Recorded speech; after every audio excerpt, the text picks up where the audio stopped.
spare Android 18 or blow her up. This is the wildest choice this game has ever given me. I'm a sucker for what-if stories in Dragon Ball games, how the smallest decisions in a single moment can completely alter the events that come afterwards. And Sparking Zero had some great what-ifs when it launched. What if Goku beat Raditz without dying? He would never train with King Kai and Krillin would end up dead at the hands of Vegeta, triggering the Super Saiyan moment way earlier than in the original show. Or what if Gohan actually put up a good fight in Resurrection F? Maybe that would put him on a path to be seen as the strongest warrior on Earth, so Zamasu would look to steal his body instead of Goku's, giving us Gohan Black. When I heard that this Sparking Zero expansion was doing 4 new stories with Krillin, Yamcha, Tien, and Cell, it immediately became the #1 thing I wanted to see. We're gonna start with Krillin right here, which is also a good reminder that not all of these what-if stories are actually big stories. Most of them I would more so call alternate endings, because they don't really go anywhere. They just end the story differently. Every character in this expansion has a couple of alternate endings, but all of them have a bigger what-if story. And his first alternate ending is when he fights against Frieza. Normally, you just survive the fight.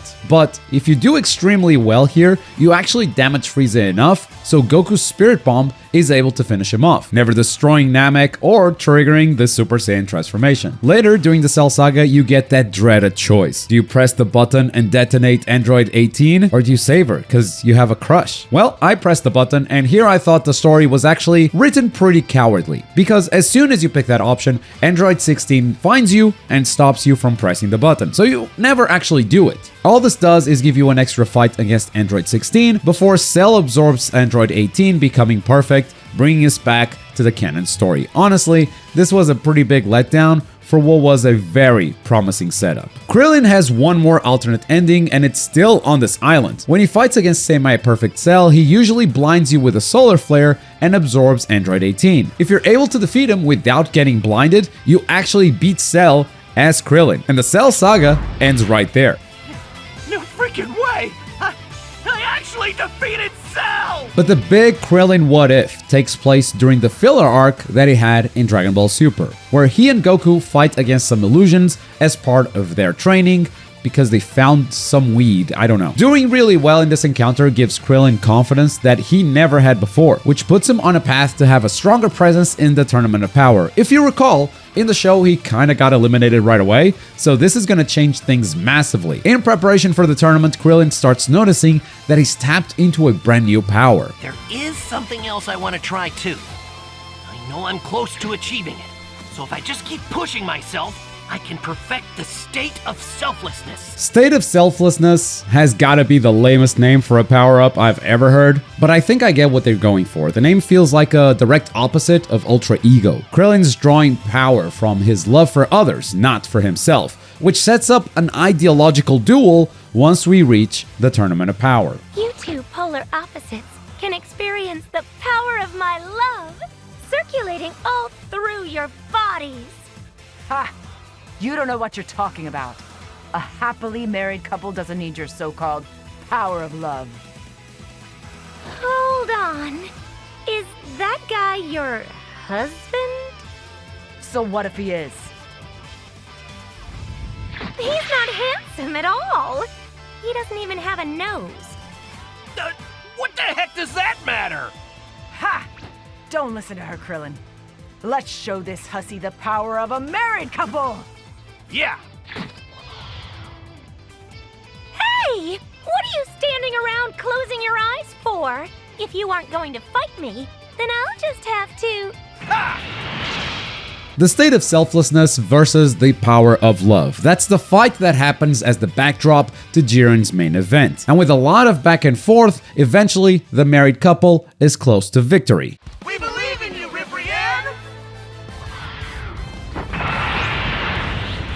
Her energy's tremendous. How does she have so much left? This is everyone's love. Thank you all. This power gives me the strength to carry on. I'm surrounded by love. You feeling that too? Yeah, she's like a million times stronger all of a sudden. I guess this must be the power of love she mentioned.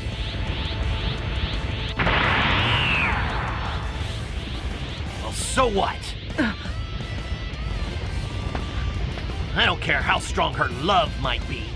Because my love for you and Marin is a billion times stronger than even that! Krillin, and by that you mean our love, don't you? You know it! Come on, Krillin, let's do this. Yeah! Ah! These feelings from my friends from all across the universe cannot be matched. The love I hold is infinite. Nothing can defeat it now. How could I be outloved by them? You still don't get it? Then let us spell it out for you. Our love is the greatest of all!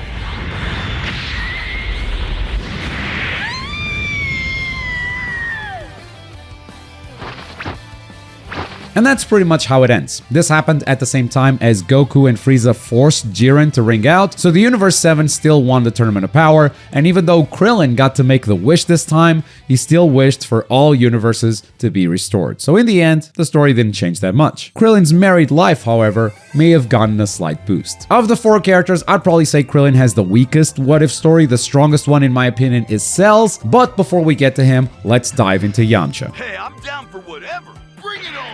There are 2 alternate endings here. One is against Dr. Gero. What if, instead of getting his ki absorbed, Yamcha was actually able to fight him and Android 19 for long enough for the rest of the gang to arrive? They'd be able to stop the androids right there, and when Trunks arrived to tell them that those are not the androids he saw in the future, it doesn't matter. Gero never awakened 17 and 18, so they never show up.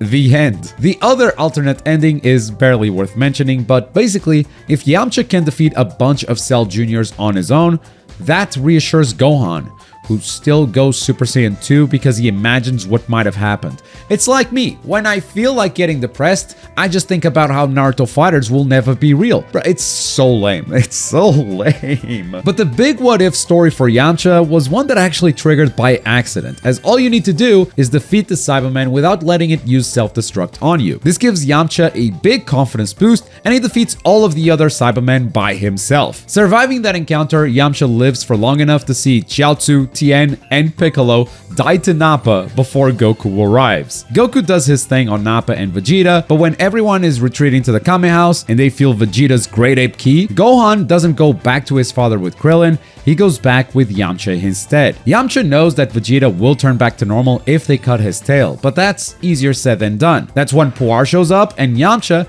asks him to transform into something that can cut Vegeta's tail. We don't see what he transformed into, but he succeeds and Vegeta returns to normal.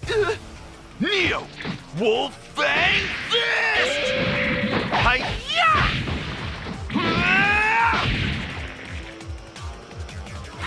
What a desperate last attack!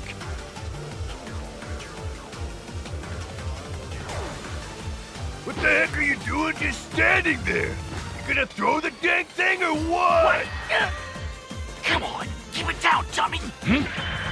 Damn you! Eat this! Spirit Ball! Yeah! Pathetic! What?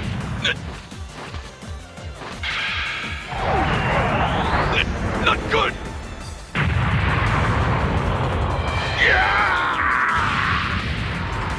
I thought this meant Yamcha was going to Namek, but unfortunately the what-if scenario ends right there. That said, they did a similar story with Tien here, and he does go all the way to Namek, which changes a couple of things in interesting ways. Before we get to that though, Tien has one alternate ending I'd like to quickly get out of the way. Similar to Yamcha, he has to defeat a lot of Cell Juniors on his own, but this time, Gohan doesn't imagine things to turn Super Saiyan 2. Instead, because everyone is uninjured thanks to Tien, they get to help him defeat Cell. So Gohan never goes beyond Super Saiyan. A little hard to believe, but I feel like a lot of these stories need you to suspend your disbelief, especially if we're talking about the weaker cast. Tien's what-if story, however, takes place back in the Saiyan saga. Basically, what if Tien and the others were able to fight against Nappa, more equally. Piccolo would still die protecting Gohan, but because Tien's life was never in danger, Chiaotzu never blew himself up. They both survive until Goku arrives. Later, much like Yamcha, he helps Goku by cutting Vegeta's tail. Didn't use Puar this time, just a regular tri-beam. I guess triangles are sharp or something. But after Vegeta leaves, the story actually continues into Namek. Goku is able to make a speedy recovery, so the whole crew goes to this planet on the same ship,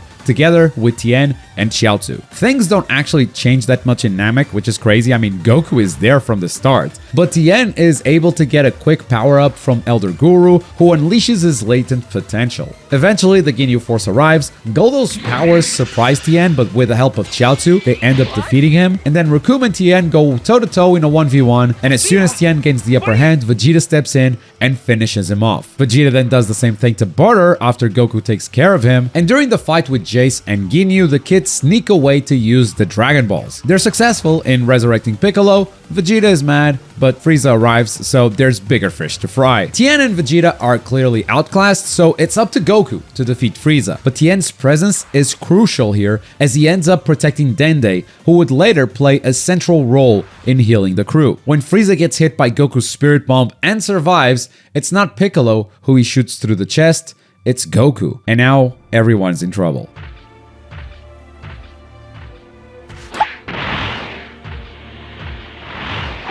What the? Why you? Tien! Chiaotzu! Stay alive!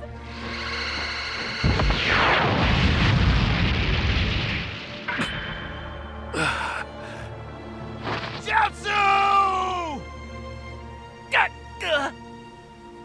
This can't be happening!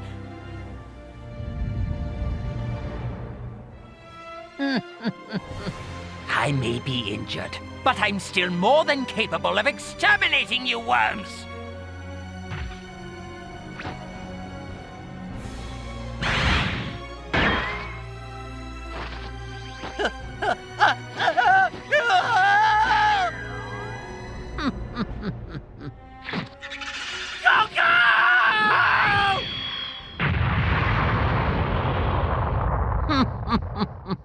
I think the brat should go next.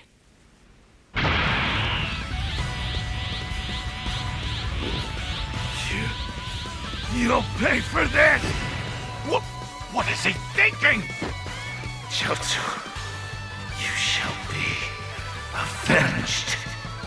Solar Flare! Ah, worthless light show.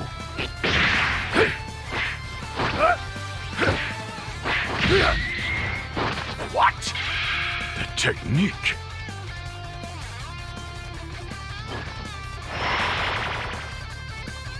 I'll prove that all these years of training weren't a waste, for I am a true martial artist. Even with all this bravado, Tien is still no match for Frieza, but he's able to distract him for long enough for Goku to get healed. Remember, Dende is still alive thanks to Tien, and because of that, all Frieza did was give the strongest Saiyan a free Zenkai boost. Sit this one out. It's gonna be okay. The rest of the battle is mine. Goku? But what about your injuries? It's alright. The Namekian kid saved me. Thanks for all your help, Tien. The little Namekian. He managed to survive this battle. You need to get away from here fast! Goku, someday soon, will you have a rematch with me again? I'd be honored to. But if we ever want to have that fight, we gotta survive this one first. The both of us.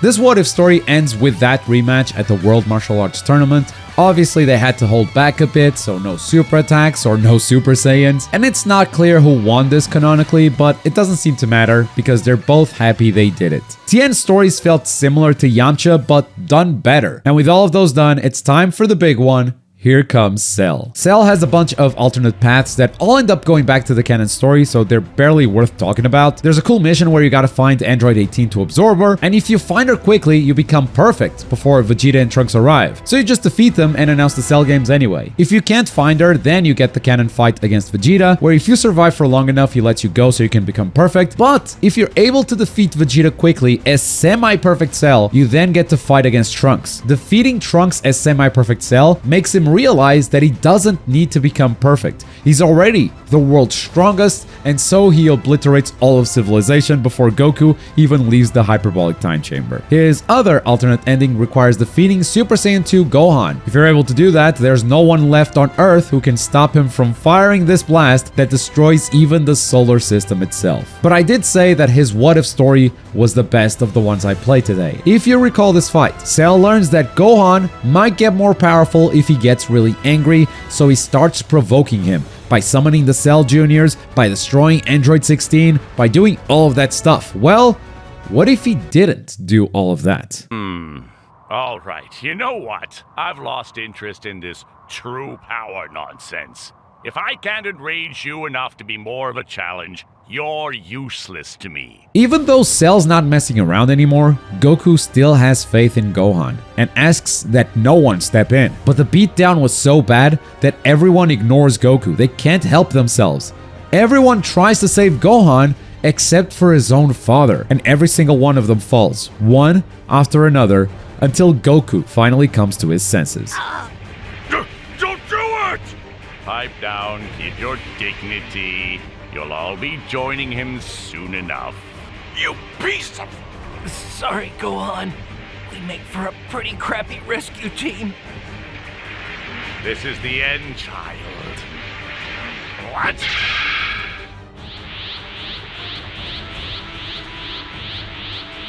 You brat! What on earth is this power?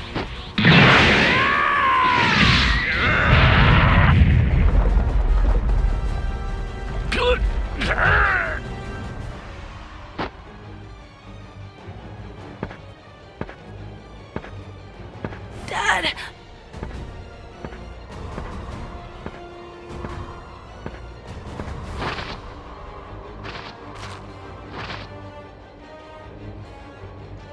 Forgive me, Gohan. Guys, I know it's my fault that this happened.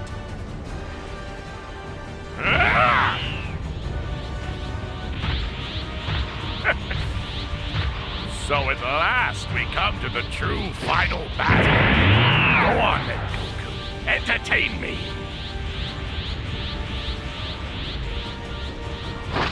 Realizing his mistake and seeing all of his friends fall to Cell, Goku is the one that achieves Super Saiyan 2. But he was right from the very start. Goku was never powerful enough to defeat Cell, and if Gohan isn't going to rise up to do it, then the Earth has no hope of surviving. Cell destroys the entire planet with a powerful Kamehameha, bringing an end to the story. Is there anyone left in this universe who can provide the gratification I desire? And those are the what if stories in Sparking Zero. Overall, I thought they were pretty good, especially Cell and Tien. Krillin was a bit weak, admittedly, and Yamcha perhaps just needed to be extended. Maybe go into Namek and see how he would impact that whole story. But let me know what you thought of these alternate stories in the comments down below. And as always, thank you very much for watching. My name is Globku, and I'll see you next time. Bye!